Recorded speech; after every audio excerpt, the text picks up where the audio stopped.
Bonsoir à tous. 11e jeudi de mobilisation des salariés de Sanofi et la veille du comité central d'entreprise. Les logements sociaux, l'avenir de la prison Saint-Michel ou encore du stadium. Voilà quelques-uns des thèmes de rentrée abordés ce matin avec le maire de Toulouse, Pierre Cohen. Dans cette édition, nous vous présenterons également le futur pôle de formation au métier de la santé, ici même, sur le site de la Cartoucherie. Enfin, dernier jour d'inscription à l'Institut Cervantes.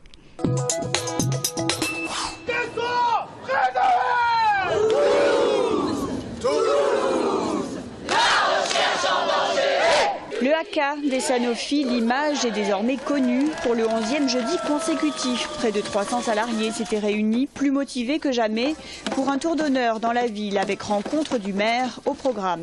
Alors, ça tournera pas mal parce qu'on est déterminés, qu'on a quand même quelques soutiens, qu'il faut que nos patrons le sachent. Et donc on espère continuer à travailler pour la recherche, pour trouver des médicaments, pour pouvoir apporter un plus à la société française. Le gouvernement a peut-être à réfléchir sur l'impossibilité de licencier quand l'entreprise fait des bénéfices importants. Et c'est un nouveau souffle qui les anime avec les conclusions du cabinet d'expertise Syndex qui mettrait en évidence la stratégie financière de Sanofi qui, malgré sa bonne croissance, chercherait à diminuer ses ressources. Une manière de couper l'herbe sous le pied de la direction qui ne leur aurait pas fourni les documents nécessaires à la tenue du comité central d'entreprise de mardi prochain. Nous, ce qu'on demande, c'est d'avoir les documents avant de pouvoir nous rendre dans une réunion telle que prévue par le Code du travail. La réunion qui est aujourd'hui proposée par la direction est une réunion décidée unilatéralement par la direction qui ne répond à aucune obligation légale. CCE ou les syndicats ne se rendront donc pas. En revanche, ils ont été contactés par un membre du cabinet du ministre du redressement productif en vue d'un rendez-vous dans les tout prochains jours. Voici le futur pôle de formation au métier de la santé qui sera construit sur le site de la Cartoucherie. 12 écoles seront réunies sur un même campus, parmi lesquelles l'Institut de formation en soins infirmiers, celui d'aide-soignant, l'école de sage-femme ou encore de podologie. Construit autour d'un jardin, le bâtiment de 12 000 m² doit favoriser les échanges entre les 2500 étudiants qui seront accueillis. On a un rez-de-chaussée qui va être fédérateur.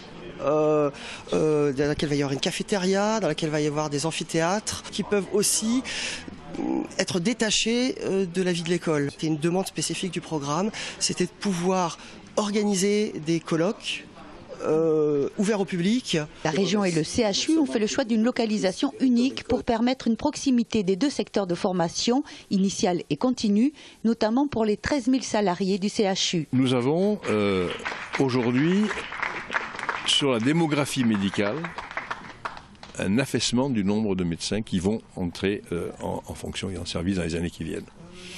On estime un pourcentage important, 20%. Les infirmiers et les infirmières, les métiers de la santé vont donc avoir très certainement dans les années qui viennent des compétences nouvelles à exercer. Le métier sera nouveau. Il faut donc que la formation soit dans les meilleures conditions. Le coût du projet s'élève à plus de 36 millions d'euros que se partageront la région et le CHU. La ville de Toulouse, quant à elle, a fourni le terrain. En mutualisant les enseignements et les équipements, ce futur pôle doit permettre une économie de gestion pour le CHU. Livraison prévue pour l'été 2015. Conférence de presse de rentrée de Pierre Cohen ce matin. Le maire de Toulouse a rappelé l'effort de la ville en matière de petite enfance et d'éducation. 1000 places supplémentaires en crèche à l'horizon 2014. 80 millions d'investissements pour la rénovation des écoles. Il a également évoqué le dossier du logement social. Le CEAT et la Grave pourraient être cédés par l'État à très bas coût grâce au prochain vote de la loi sur le logement social.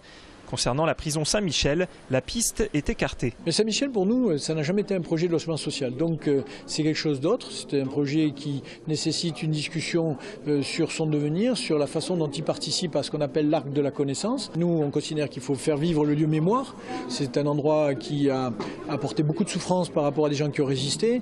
Donc ce lieu de mémoire. Deuxièmement, préserver l'étoile philadelphienne, l'étoile architecturale de ce bâtiment. Autre sujet, l'avenir du stadium. La mairie a rediscuté avec la FIFA. Nous sommes en train d'avoir un accord sur un projet qui va nous faire réduire de 30 millions d'euros la dépense pour pouvoir à la fois participer au championnat d'Europe et en même temps avoir une amélioration pour beaucoup des travaux qui auraient dû être faits et enfin un stade qui déjà est de qualité et qui évidemment sera encore plus de qualité et qui sera d'ailleurs ouvert à des événements culturels comme des concerts. La rénovation du stadium devrait finalement coûter 42 millions d'euros. Le nombre de places devrait rester équivalent. Pour sa 50e visite de quartier depuis début 2009, Jean-Luc Moudenc a choisi Bellefontaine. Il est notamment allé à la rencontre des commerçants du marché. Bon, c'est la première fois que je le vois, parce que rarement on voit qu'un député ou quelqu'un de la mairie qui vient nous dire bonjour. Ça m'a fait plaisir et c'est bien qu'il vienne dans ces quartiers défavorisés. Ça fait quelque chose, au moins il y a quelqu'un de la mairie qui se déplace dans ce quartier. Parce que depuis l'arrivée de l'équipe qui a été élue la dernière fois, on ne les voit jamais. Je pense que c'est la campagne électorale, non ? 2014 n'est en effet pas si loin. Ces visites ont un avant-goût de campagne. Les problèmes d'insécurité ne sont pas résolus. Les problèmes d'insertion de beaucoup de jeunes. Les problèmes de l'échec scolaire.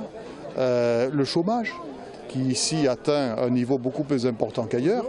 Donc je me dis que dans le projet municipal que nous devrons porter, une attention particulière devra être mise en forme, prévue pour les personnes, les familles. On a fait beaucoup de choses sur le bâti, sur l'espace public. Il va falloir aller, me semble-t-il, plus vers les personnes, leur parcours de vie. Dans le cadre de ces visites de quartier, Jean-Luc Moudenc se rendra à Arnaud Bernard, mi-octobre.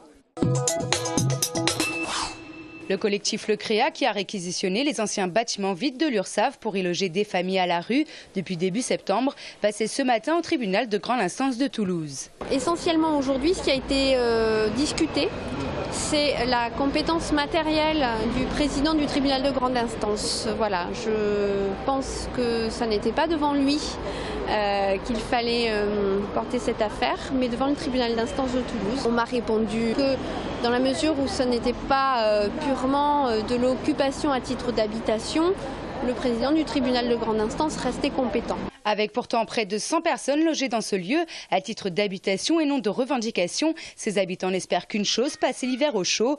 Le délibéré sera rendu lundi 24 à 17 h. Dernier jour pour les inscriptions à l'Institut Cervantes. Les cours démarrent début octobre et l'année scolaire commence avec une nouvelle directrice. Maria Jesús García vient d'arriver de Madrid. Elle a notamment travaillé à la communication du ministère des Affaires étrangères espagnol. Il y a une semaine que je suis là, à Toulouse. Je suis très contente d'être à la ville de Toulouse parce que c'est la ville la plus proche à l'Espagne par la couleur, par les activités culturelles, par la lumière. Avec une moyenne de 600 élèves par an, l'Institut Cervantes de Toulouse offre des cours pour tous les niveaux et tous les rythmes. Les étudiants, les jeunes de Toulouse, préfèrent comme la première destination pour faire les échanges et les cours d'Erasmus, Espagne. C'est-à-dire que je les invite à venir à l'Institut Cervantes pour apprendre bien la langue. Et nous avons aussi des cours spéciaux de la littérature, de la gastronomie. En parallèle des cours, c'est parti pour les activités culturelles de l'Institut. Pour commencer, l'exposition photo de José Aro sur les coulisses du cinéma espagnol est déjà ouverte au public.